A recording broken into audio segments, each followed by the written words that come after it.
আসসালামু আলাইকুম। আমি ডক্টর আব্দুল্লাহ মামুন। আজকে তোমাদের সামনে জুলজি ষষ্ঠ অধ্যায়ের পঞ্চম লেকচার নিয়ে হাজির হলাম। আশা করি তোমরা আমার সাথে থাকবে এবং আজকে আমি যে বিষয় নিয়ে আলোচনা করব সেটা হলো বৃক্ক বিকলের অর্থাৎ আমরা জানি যদি বৃক্ক ড্যামেজ হয়ে যায় বা কিডনি ড্যামেজ হয়ে যায় বা বিকল হয়ে যায় তাহলে তার জন্য দুইভাবে আমরা কিছুটা আরোগ্য লাভ করতে পারি। একটা হলো ডায়ালাইসিস। এক নম্বরে কি? ডায়ালাইসিস। আর একটা হলো সরাসরি কিডনি প্রতিস্থাপন অর্থাৎ বৃক্ক প্রতিস্থাপন। কিন্তু এই যে ডায়ালাইসিস এটা দুই প্রকারে হয়ে থাকে। একটাকে বলা হয় হিমোডায়ালাইসিস, আর একটা হলো পেরিটোনিয়াল ডায়ালাইসিস। শোনো, আমাদের কিডনি যখন বিকল হয়ে যায় তখন আমাদের রক্তে থাকা নাইট্রোজেন ঘটিত বজ্র পদার্থ, এখন তো তোমরা জানো যে নাইট্রোজেন ঘটিত বজ্র পদার্থ কোনগুলো: urea, uric acid, creatinine, xanthine, ammonia, এগুলো হলো নাইট্রোজেন ঘটিত বজ্র পদার্থ। এবং আমাদের রক্তে থাকা অতিরিক্ত পানি কিডনি ফিল্ট্রেশন করে মূত্রের মাধ্যমে বাইরে বের করে দিতে পারে না। তখন কৃত্রিম বৃক্কের মাধ্যমে রক্তের থেকে এই নাইট্রোজেন ঘটিত বজ্র পদার্থ এবং অতিরিক্ত পানি অপসারণের যে প্রক্রিয়া সেটাকেই বলা হয় ডায়ালাইসিস। যেমন দেখো, আমি এখানে একটু লিখে রেখেছি, বৃক্ক স্বাভাবিক কাজ না করলে কৃত্রিম পরিবেশ তৈরি করে রক্ত থেকে বজ্র ও অতিরিক্ত পানি, বজ্র এবং কি অতিরিক্ত পানি অপসারণের এই প্রক্রিয়াটাকেই বলা হয় ডায়ালাইসিস। এটা দুইভাবে করা যেতে পারে। একটা হলো হিমোডায়ালাইসিস, আর একটা হলো পেরিটোনিয়াল ডায়ালাইসিস। আমরা দুইটা জিনিসই শিখব। দেখো, আমি আর একবার বলি, কিডনি যখন অকেজ হয়ে যায় অথবা কিডনি কিছুটা ড্যামেজ হয়ে যায় তখন কিডনি আমাদের রক্তে থাকা অতিরিক্ত পানি এবং নাইট্রোজেন ঘটিত বজ্র পদার্থকে মূত্রের মাধ্যমে বাইরে বের করে দিতে পারে না। তখন আমাদের রক্তে এই নাইট্রোজেন ঘটিত বজ্র পদার্থ এবং পানির পরিমাণ বৃদ্ধি পায়, যার ফলে আমাদের রক্তচাপও বৃদ্ধি পায়। এজন্য কৃত্রিম বৃক্কের মাধ্যমে অথবা আমাদের উদর গহ্বরের, এটাকে বলা হয় পেরিটোনিয়াল গহ্বর বা পেরিটোনিয়াল স্পেস ব্যবহার করে আমরা রক্তে থাকা নাইট্রোজেন ঘটিত বজ্র পদার্থ এগুলোকে অপসারণ করতে পারি এবং অতিরিক্ত পানি অপসারণ করতে পারি। এটাকেই বলা হয় ডায়ালাইসিস। শোনো, ডায়ালাইসিস দেখো তোমাদের এইচএসসি মূল বইয়ে অর্থাৎ গাজী আজমাল স্যারের বইয়ে এই চিত্রটা দেওয়া আছে, খেয়াল করবা। দেখো, এখানে আমি এই চিত্র দিয়ে ইনশাল্লাহ তোমাদেরকে পড়াই ফেলবো। দেখো, প্রথম যে কথাটা সেটা হলো, এখানে দেখো একটা মানুষের হাতের ছবি দেওয়া আছে এবং দেখো এই পাশের যে অংশটি, এই পাশের যে অংশটি এটা মূলত হলো ধমনী, এটা হলো ধমনী। আর এই পাশেরটা মূলত হলো শিরা। তাহলে দেখো, ডায়ালাইসিস করার সময় অর্থাৎ হিমোডায়ালাইসিস করার সময় দেখো এইটা হলো ডায়ালাইজার অর্থাৎ এটা হলো ম্যাশিং, ডায়ালাইজার ম্যাশিং। এবং দেখো হাতের, দেখো এই পাশে এইটা হলো ধমনী আর এই পাশেরটা হলো শিরা। প্রথমে রক্তটাকে পরিশোধন করার জন্য ডায়ালাইজার ম্যাশিং, খেয়াল করো এই যে দেখো এই পাশে একটা চিকুন পাইপ নিয়ে গেছে, দেখো এই দিকেও একটা কি আছে, পাইপ আছে এবং এর সাথে একটা বজ্র সহ ব্যবহৃত ডায়ালাইজার সেট, অর্থাৎ এখানে একটা পাত্র নেওয়া হয়েছে যেটাকে বলা হয় ডায়ালাইজার সেট। শোনো, এই ডায়ালাইজার মেশিনে নাইট্রোজেন ঘটিত ফিল্ট্রেশন হবার পরে এই নাইট্রোজেন ঘটিত বজ্র পদার্থ জমা হয় হলো ডায়ালাইসেটে, এবং অতিরিক্ত পানি পুনরায় আবার হলো এই ডায়ালাইজার মেশিনে প্রবেশ করে। তা ডায়ালাইজার মেশিনের তোমরা যেটা মনে রাখবা, দুইটা অংশ থাকে। দেখো, উপরের দিকে একটা পাইপ, নিচের দিকে একটা পাইপ। একটা পাইপ, এই যে দেখো, এই যে একটা পাইপ, এটা প্রবেশ করাই হলো ধমনীতে। কোথায়? ধমনীতে। এই যে অংশটা ধমনীর মধ্যে প্রবেশ করায়, এটার নাম হলো ক্যাথেটার। আর ক্যাথেটারের সাথে এই পাইপটা থাকে, এখানে একটা পাম্প যন্ত্রও থাকে, যেটা দ্বারা পাম্প করে এই ধমনীর থেকে রক্ত নিয়ে, অর্থাৎ রক্ত পরিশোধনের জন্য মেশিনে রক্ত নেওয়া হয়। এবং তোমাদের যেটা মনে রাখতে হবে সেটা হলো, এই যে পাইপটা, এটা হলো আংশিক ভেদ্য। এই পাইপটা কি?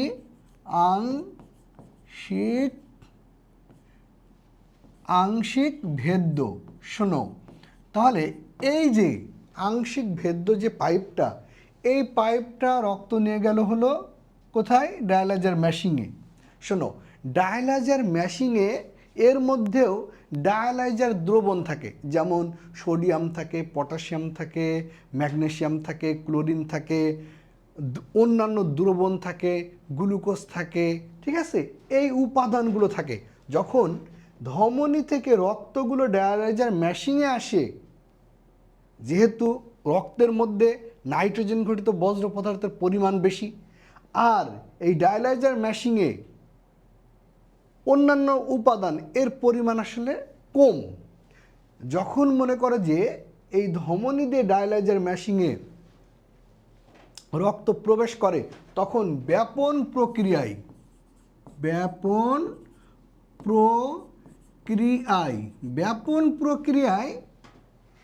এই পাইপ, যেহেতু আংশিক ভেদ্য, এই পাইপ ভেদ করে নাইট্রোজেন ঘটিত বজ্র পদার্থ এই পাইপ ভেদ করে এই ডায়ালাইজার মেশিনে চলে আসে।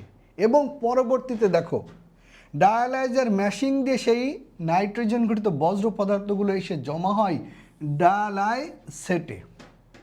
এবং পরবর্তীতে দেখো, পরিশোধনের পরে রক্তগুলো পুনরায় আবার এই যে দেখো, পরের আর একটা পাইপের মাধ্যমে এই যে দেখো আমাদের হাতের শিরায় প্রবেশ করানো হয়, এবং শিরার মাধ্যমে এই পরিশোধিত রক্ত আমাদের সমগ্র দেহে পরিবাহিত হয়। এটাই হলো ডায়ালাইসিস। তবে ডায়ালাইসিসের সময় তোমাকে কিছু কথা মনে রাখতে হবে। এই যে দেখো, ধমনী দিয়ে যে রক্তগুলো ডায়ালাইজার মেশিনে নিয়ে নিল, এই ডায়ালাইজার মেশিনে যাওয়ার পরেও আমাদের রক্তের মধ্যে থাকা প্রোটিন এবং রক্তকণিকা, রক্তের মধ্যে থাকা প্রোটিন তুমি জানো চারটি: অ্যালবুমিন, গ্লোবিউলিন, প্রথমিন আর ফাইব্রিনোজেন। এবং রক্তকণিকা হলো তিন ধরনের: লোহিত রক্তকণিকা, শ্বেত রক্তকণিকা এবং অনুচক্রিকা। এই উপাদানগুলো কোনোভাবেই ডায়ালাইজার মেশিনে, অর্থাৎ এই পাইপ আংশিক ভেদ্য হলেও এই উপাদানগুলোকে ফিল্টার করে না, শুধুমাত্র নাইট্রোজেন ঘটিত বজ্র পদার্থগুলি ফিল্টার করে। এবং পরবর্তীতে এই পাইপ দ্বারাই পরবর্তীতে শিরার মাধ্যমে পুনরায় রক্তগুলো আবার আমাদের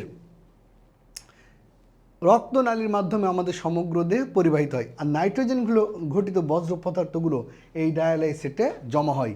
এবং মনে রাখবা, এই পাইপের মধ্যে হ্যাপারিন যোগ করা হয়। হ্যাপারিন, শোনো, এখান থেকে 2 মার্কের কোশ্চেন আসে, ডায়ালাইজার মেশিনে কেন হ্যাপারিন যুক্ত করা হয়? তোমরা জানো যে হ্যাপারিনের কাজ হলো রক্ত জমাট বাঁধতে বাধা প্রদান করে।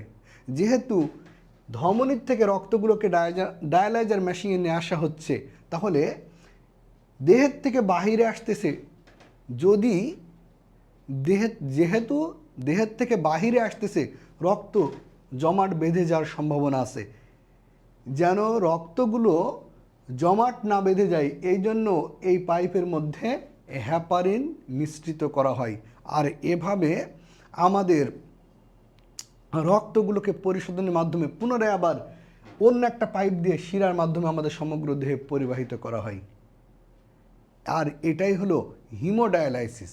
এরপরে দেখো তোমাদের এই যে চিত্রটা, এই চিত্রটাই তোমাদের বইতে দেওয়া ছিল। দেখো তাহলে এইটা হলো ধমনী, যার মাধ্যমে রক্তগুলো এই ডায়ালাইজার মেশিনের মধ্যে প্রবেশ করাচ্ছে। এখানে ডায়ালাইসিস হয়ে অর্থাৎ নাইট্রোজেন ঘটিত বজ্র পদার্থগুলো আলাদা হয়ে পরবর্তীতে আরেকটা নালীর মাধ্যমে এটা কোথায় প্রবেশ করতেছে?